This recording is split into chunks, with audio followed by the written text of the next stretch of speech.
Hello friends, कैसे हैं आप। आज हम बात करेंगे कि देवगुरु बृहस्पति के राशि परिवर्तन पर, जो कि 1 मई 2024 को मेष राशि से वृषभ राशि में हो रहा है। बृहस्पति जी का गोचर वृषभ राशि में 1 मई को होगा और 5 दिन बाद ही बृहस्पति जी अस्तवस्था में चले जाएंगे, यानी 6 मई से 3 जून तक अस्त रहेंगे और फिर 9 अक्टूबर से वक्री होंगे और 4 फरवरी को मार्गी हो जाएंगे। आज हम बात करेंगे मकर, कुंभ और मीन राशि में बृहस्पति जी के राशि परिवर्तन का क्या प्रभाव रहेगा। तो अब बात करते हैं कि मकर राशि में बृहस्पति जी के राशि परिवर्तन का क्या इफेक्ट रहेगा। तो मकर राशि में बृहस्पति जी तीसरे भाव और 12वें भाव के स्वामी होते हैं और गोचर में वह आपके 5th भाव में एंटर करेंगे। बृहस्पति जी को 5th भाव का कारक माना जाता है। तो यदि आप संतान प्राप्ति के इच्छुक हैं और आपको संतान हो सकती है, यदि आप एजुकेशन के फील्ड से जुड़े हैं तो भी आपका बहुत फ़ायदा होगा। यदि आप स्टूडेंट्स हैं और आप कॉम्पिटिटिव एग्ज़ाम्स देना चाहते हैं तो आपको सफलता मिल सकती है। एब्रॉड एडमिशन भी आपका हो सकता है। आपकी बौद्धिक क्षमता भी बहुत बढ़ेगी और आप बहुत इंटेलिजेंट हो जाएंगे। आपको ऐसे विचार आएंगे या आप ऐसा काम करेंगे या आपके ऐसे थॉट्स होंगे कि जिससे आपको बहुत फाइनेंशियल लाभ होगा। ऐसा भी हो सकता है कि यदि आपने कोई पहले से इन्वेस्टमेंट कर सकता है तो उसका ज़बरदस्त रिटर्न आपको देखने को मिले। यदि आप आर्ट, कल्चर, एंटरटेनमेंट, क्रिएटिविटी के फील्ड से जुड़े हैं तो भी आपको ज़बरदस्त लाभ होगा। तो अब हम बात करते हैं बृहस्पति जी की दृष्टियों की। तो बृहस्पति जी अपनी पंचम दृष्टि से नवम स्थान को देखेंगे तो आपके फॉरेन ट्रैवल के, फॉरेन सेटलमेंट के योग बनेंगे और आप अब्रॉड स्टडीज़ के लिए भी जा सकते हैं। पंचम दृष्टि से नवम स्थान पर पड़ेगी, वहाँ केतु पहले से ही विराजमान है। तो जब केतु पर बृहस्पति जी की दृष्टि पड़ेगी तो वो केतु को एक्टिवेट करेगी। तो आपके कोई भी नवम स्थान से संबंधित कष्ट, बाधाएं या रुकावटें चल रही थी ना, वह अब सब दूर हो जाएंगी। विवाह नहीं हो रहा तो विवाह होगा और आपके इष्ट देव आपसे प्रसन्न होंगे। आपको है ना अपनी प्रॉब्लम के सारे सॉल्यूशन मिलने शुरू हो जाएंगे। बृहस्पति जी की नवम दृष्टि ना, ये बहुत ही अच्छा योग है। आप है ना तीर्थ यात्रा पर जा सकते हैं, धार्मिक स्थलों पे जा सकते हैं या अलग और भी कोई यात्राएं जो आप चाहते हैं कर सकते हैं।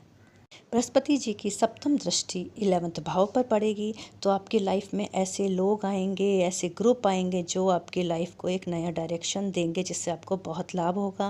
बृहस्पति जी की सप्तम दृष्टि आपके 11th भाव यानी वृश्चिक राशि पर पड़ रही है और शनिदेव जो आपके लगन के स्वामी हैं, उनकी दृष्टि भी आपके इस भाव पर पड़ रही है। तो बृहस्पति जी की दृष्टि और शनि की दृष्टि, ये दोनों दृष्टियाँ आपके इस भाव पर होने के कारण यह तो पक्का है कि आपके कोई बहुत ही बड़े कार्य जरूर संपूर्ण होंगे। आपकी लाइफ में ना ज़बरदस्त चेंज आने वाला है, जो आपकी लाइफ को, आपकी ज़िंदगी को पूरा बदल देगा, जिससे आपको बहुत ही लाभ होगा, ज़बरदस्त लाभ होगा। तो बृहस्पति जी की अब नवम दृष्टि है, वह आपके लगन को देखेगी तो आपकी जो पर्सनैलिटी है ना, वो बहुत ही गजब हो जाएगी। आपकी बुद्धि सही डायरेक्शन में जाने लगेगी और आपके दिमाग में है ना बहुत पॉजिटिव विचार आएंगे, माइंड बहुत पॉजिटिव हो जाएगा, आप खुद पॉजिटिव हो जाएंगे और इंटरनल पीस और इंटरनल पॉजिटिविटी आप फील करेंगे। और यदि आप लंबे समय से बीमार थे, कोई हेल्थ इशू थे, तो आपकी हेल्थ में भी काफ़ी सुधार होगा। समाज में आपका मान सम्मान, पद प्रतिष्ठा बढ़ेगी। तो मकर राशि वालों, बृहस्पति जी का ये राशि परिवर्तन आपके लिए खुशियों की सौगातें लेकर आया है। अब हम बात करते हैं कि कुंभ लगन में बृहस्पति जी के राशि परिवर्तन का क्या इफेक्ट रहेगा। कुंभ लगन में बृहस्पति जी 2nd भाव एवं 11th भाव के स्वामी होते हैं और उनका गोचर में 4th हाउस में प्रवेश होगा। ये आपके लिए बहुत ही फेवरेबल रहने वाला है। चारों तरफ से धन का आगमन, सुख, खुशियाँ, इच्छा पूर्ति, न्यू अपॉर्चुनिटी, यह सब बृहस्पति जी आपके लिए लेकर आ रहे हैं। आपको इंटरनल पीस, स्टेबिलिटी मिलेगी, बड़ी बड़ी अपॉर्चुनिटी आपकी ओर अट्रैक्ट होगी, ज़बरदस्त फाइनेंशियल गेन आपको होगा। आपके घर में मांगलिक कार्य होंगे और आपको संपत्ति, ज़मीन जायदाद मिलेगी और आप खरीदेंगे भी और मनी को भी बहुत शानदार जगह, बहुत अच्छी तरह से इन्वेस्ट भी करेंगे। अब बात करते हैं बृहस्पति जी की दृष्टियों की। तो बृहस्पति जी अपनी पंचम दृष्टि से आपके अष्टम भाव को देखेंगे, जहां केतु पहले से ही विराजमान है। तो जब बृहस्पति जी की दृष्टि केतु पर पड़ेगी तो वे केतु को एक्टिवेट करेगी, जिससे आपको ना आकस्मिक रूप से ज़बरदस्त धन लाभ होगा। यदि आप कोई भी गूढ़ ज्ञान, ज्योतिषी या कोई शोध फील्ड से जुड़े हैं या इन सब की पढ़ाई करना चाहते हैं या इन सब का ज्ञान अर्जित करना चाहते हैं ना, तो अब आप कर सकते हैं।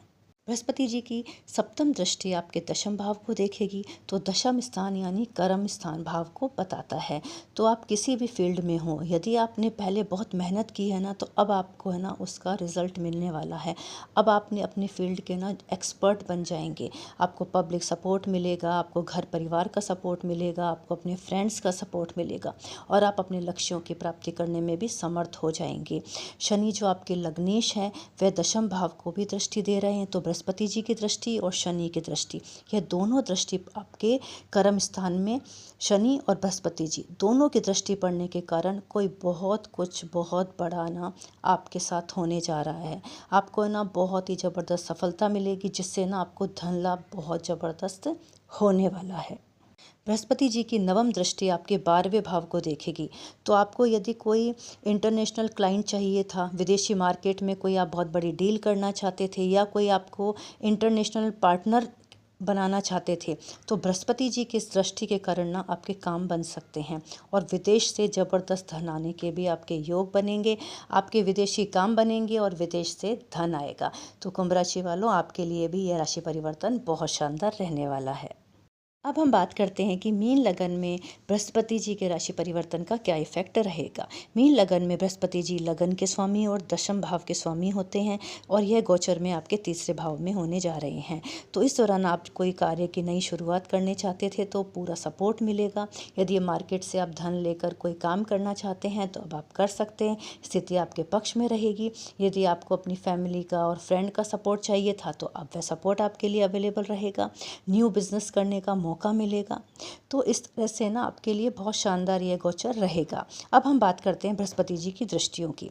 तो बृहस्पति जी की जो पंचम दृष्टि है वह आपके सप्तम भाव पर पड़ेगी। वहाँ केतु पहले से ही विराजमान है और केतु पर बृहस्पति जी की दृष्टि पड़ेगी तो वह केतु को एक्टिवेट करेगी, जिससे आपके लाइफ पार्टनर और बिजनेस पार्टनर के साथ रिलेशन खराब थे या यदि आपका डिवोर्स हो गया था या बिजनेस पार्टनर के साथ में कोई मतलब कहासुनी हो गई और उससे रिश्ते खराब हो गए थे, तो है ना अब और आप इतना परेशान थे कि ये अचानक क्यों हो गया ना, यह सबका आंसर, इन सब का उत्तर, इन सब का सॉल्यूशन ना अब आपको मिलने वाला है कि अब आपको समझ में आएगा कि यह सब अचानक कैसे हो गया।